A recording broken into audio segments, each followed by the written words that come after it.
Or, précisément, je voudrais dire, j'ai alerté il y a maintenant plus de 15 jours, mais apparemment ça n'a intéressé personne.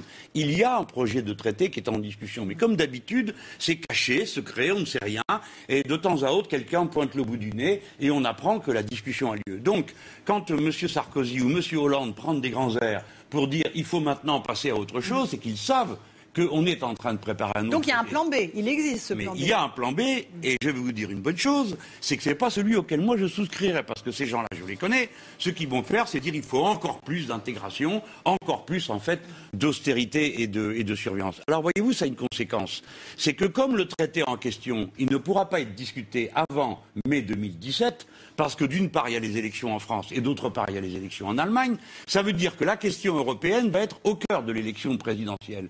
Celui ou celle qu'on va choisir comme président de la République, c'est celui qui va discuter avec les autres et qui va signer ou ne pas signer, consulter ou ne pas consulter le peuple français. Alors inutile de vous dire que je me sens particulièrement bien placé, compte tenu des positions que j'ai tenues jusque-là, pour dire que moi, du moins, je serais capable de tenir tête à Mme Merkel et pas me contenter de lui demander où est-ce qu'on signe, comme l'ont fait M. Sarkozy et M. Hollande. Vous voulez que votre candidature, elle soit ce refus de l'Europe ? Mais le refus de l'Europe, je veux dire les choses comme elles sont. Il y a un plan A.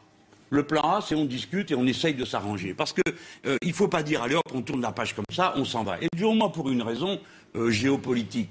Ça reviendrait à abandonner l'Europe aux Allemands, ce qui est une idée absolument stupide, compte tenu de nos histoires respectives. Mais s'il n'y a pas moyen de s'entendre, s'il n'y a pas moyen de faire comprendre qu'on veut l'harmonisation sociale et l'harmonisation fiscale, qu'on en a assez de la guerre des peuples les uns contre les autres, alors oui, il faut s'en aller. Mais il faut commencer par avoir une attitude d'ouverture et de discussion. Et en tout cas, être raisonnable. Donc, moi j'ai un plan B, eux ils ont un plan B, et puis c'est aux Français qu'il va falloir choisir maintenant, qu'ils vont avoir le droit de choisir. J'espère que cette fois-ci on va pouvoir parler d'Europe dans une campagne présidentielle. Parce que la dernière fois, on m'a joué des mauvais tours.